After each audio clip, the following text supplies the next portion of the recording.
নমস্কার বন্ধুরা, সোমা কিচেনে আপনাদের সবাইকে স্বাগত। আজকে আবারও একটা নতুন রেসিপি নিয়ে আপনাদের সামনে চলে এসেছি। রেসিপিটা কিন্তু প্রথম থেকে শেষ পর্যন্ত অবশ্যই ভাবে দেখবেন, আপনাদের নিশ্চয়ই খুবই ভালো লাগবে।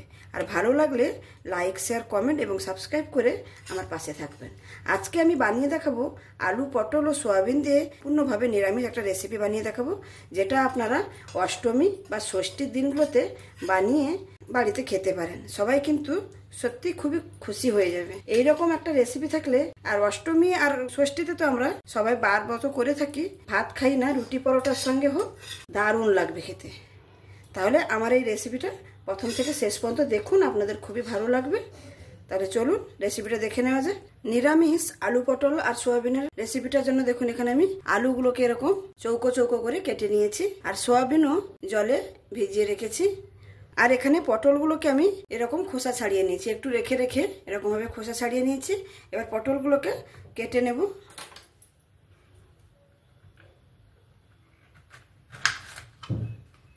আমি এরকম করে কেটে নেব। আপনারা চাইলে লম্বা করে কেটে নিতে পারেন, তখন কিন্তু আলুটাকেও লম্বা করে কেটে নেবেন, তবে গিয়ে রেসিপিটা দেখতে ভালো লাগবে।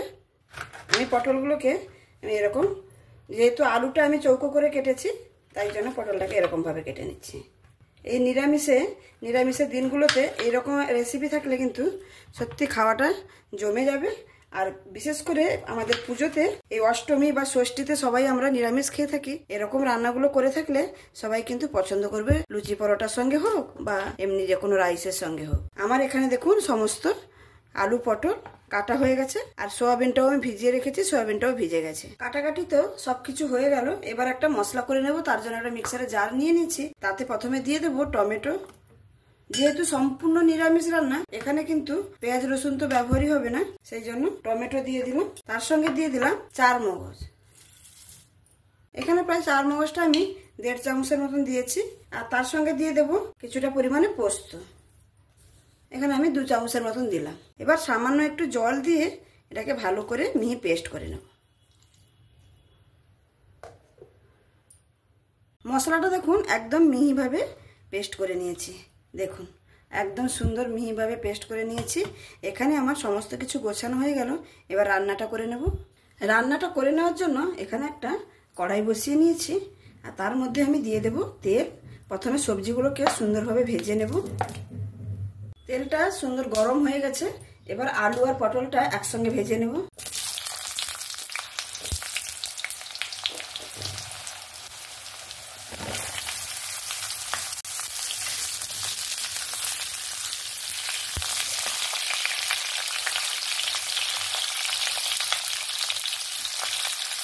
আলু পটলটা ভাজার সময় সামান্য একটু লবণ দিয়ে দেবো, আর দিয়ে দেবো সামান্য একটু হলুদ।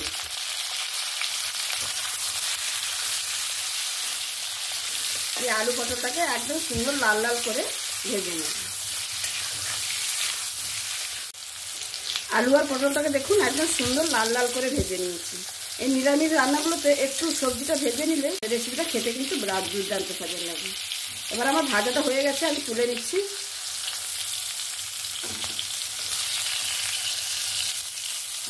ওই তেলের মধ্যেই আমি সোয়াবিনটাও ভেজে নেব। সোয়াবিনটাকে জল থেকে ভালো করে জলটা চিপে নিয়েছি। সোয়াবিনের জলটা কিন্তু ভালো করে ঝরিয়ে নিতে হবে।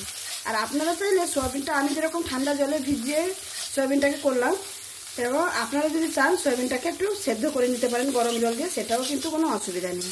আর এরকম করলেও কোনো অসুবিধা নেই। আমি আজকে সেদ্ধ করিনি, খালি জলে ভিজিয়ে ভালো করে জলটাকে নিংড়ে নিয়েছি, দিয়ে একটু ভেজে নেব। আর সোয়াবিনটা ভেজে নেওয়ার সময় সামান্য একটু লবণ দিয়ে দেব।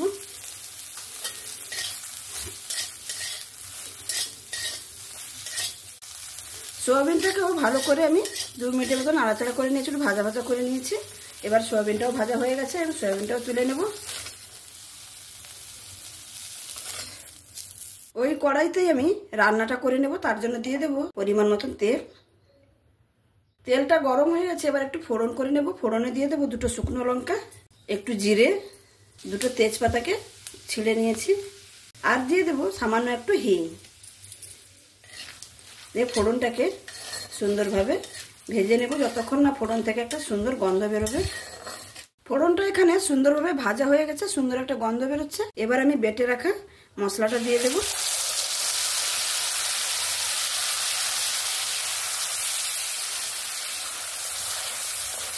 টমেটো, পোস্ত আর চারমগজ ছিল। এবার আমি ওর মধ্যে দিয়ে দেবো সামান্য একটু আদা বাটা, 1 চামচের মতন। আদা বাটাটা দিয়ে ভালো করে মশলাটাকে কষিয়ে নেব। গ্যাসের ফ্লেমটাকে স্লোতে রেখে মশলাটাকে কষিয়ে নিতে হবে। যেহেতু এখানে পোস্ত আর চারমগজটা আছে, বেশি তাপটা বাড়িয়ে করলে মশলাটা পুড়ে যেতে পারে। আমি আদা বাটাটা দেওয়ার পরে মশলাটাকে সুন্দরভাবে কষিয়ে নিয়েছি 3-4 মিনিটের মতো। দেখুন মশলা থেকে তেল ছাড়তে শুরু করেছে। এবার আমি এখানে কিছু গুঁড়ো মশলা দিয়ে দেব। পরিমাণ মতন লবণ, পরিমাণ মতন হলুদ, ধনে গুঁড়ো, জিরে গুঁড়ো, এগুলো আমি 1 চামচের মতন দিলাম। একটু ঝাল লঙ্কার গুঁড়ো আর একটু দিয়ে দেবো কাশ্মীরি লঙ্কার গুঁড়ো, ভালো কালারের জন্য। এখানে আমি কিন্তু কাঁচা লঙ্কা ব্যবহার করছি না।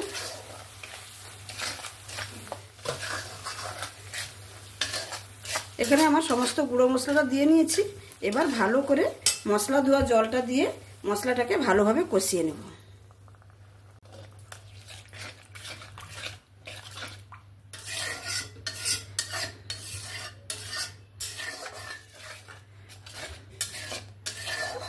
মশলা ধোয়া জলটা দিয়ে প্রায় মশলাটাকে আমি কষিয়ে নিয়েছি।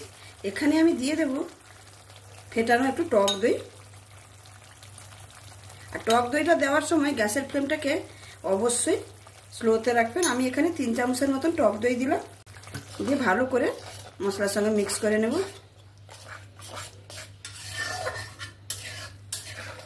আর তার সঙ্গে এখানে দিয়ে দেব সামান্য একটু চিনি। নিরামিষ রান্নাতে একটু চিনি ব্যবহার করলে তরকারির টেস্টটা খুব ভালো হয়, কিন্তু যাদের চিনি খাওয়া একদমই বারণ তারা অবশ্যই চিনিটাকে স্কিপ করে তারপরে রান্না করবে। আমার এই রেসিপিটা যদি আপনাদের ভালো লেগে থাকে তাহলে অবশ্যই লাইক করে আমার পাশে থাকবেন আর বন্ধুদের সঙ্গে অনেক অনেক শেয়ার করবেন। এখানে দেখুন দইটাকে ভালো করে মিক্স করে নেওয়ার পরে আমি গ্যাসের ফ্লেমটাকে বাড়িয়ে দিয়েছি। মশলাটা প্রায় আমার কষানো হয়ে এসছে। মশলাটা আমার একদম কষে গেছে। এবার আমি ভেজে রাখা সবজিগুলো দিয়ে দিচ্ছি।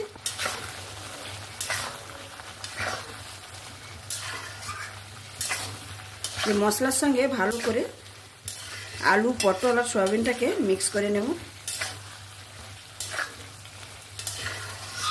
রান্নার একটা ইম্পর্টেন্ট টিপস হলো এটা, যে মশলাটা কষানোর পরে যে কোনো সবজি দিয়ে ভালো করে যদি 2-4 মিনিটের মতন কষিয়ে নেওয়া যায়, সেই সবজির স্বাদ কিন্তু অসাধারণ হয়ে থাকে। সবসময় চেষ্টা করবেন এরকম মশলা কষানোর পরে সবজি দিয়ে 2-4 মিনিট মশলার সঙ্গে সবজিগুলোকে কষিয়ে নিতে। এতে করে কি হবে, সবজির মধ্যে সুন্দরভাবে মশলার ফ্লেভারটাও যাবে আর খাওয়ার সময় কিন্তু দুর্দান্ত স্বাদের হবে।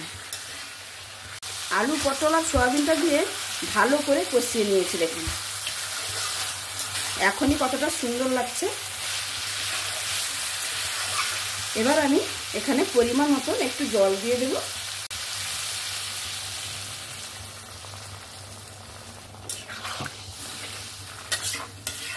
এখানে আমি বেশি জলের ব্যবহার করব না, যেহেতু সব কিছু ভেজে নিয়েছি।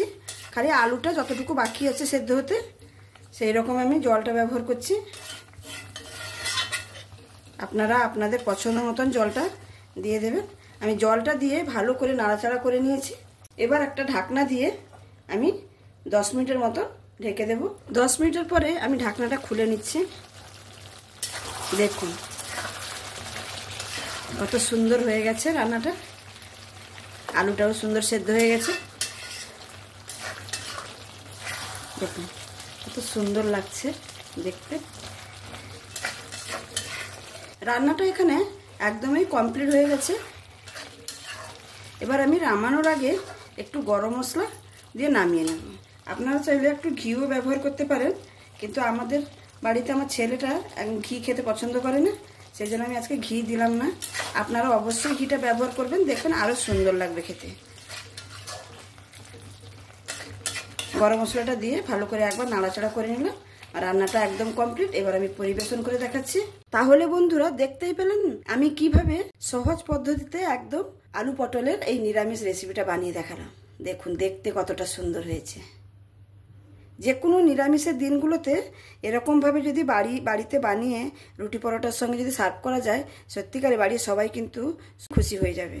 আর সামনেই তো দুর্গাপুজোর ষষ্ঠী বা অষ্টমীতে এরকম আপনারা বানিয়ে নিতে পারেন, রুটি পরোটার সঙ্গে লুচির সঙ্গে খেতে পারেন। তাহলে আমার এই রেসিপিটা যদি আপনাদের ভালো লেগে থাকে তাহলে অবশ্যই লাইক, শেয়ার, কমেন্ট এবং সাবস্ক্রাইব করে আমার পাশে থাকবেন। অবশ্যই কমেন্টের মাধ্যমে আমাকে জানাবেন যে রেসিপিটা আমার কেমন হয়েছে, তাহলে আমি সত্যি খুশি হব। তাহলে আজকে এখানেই শেষ করছি। আবার দেখা হবে অন্য কোনো দিন অন্য কোনো রেসিপির সঙ্গে। সবাই ভালো থাকবেন, সুস্থ থাকবেন, সাবধানে থাকবেন। ধন্যবাদ।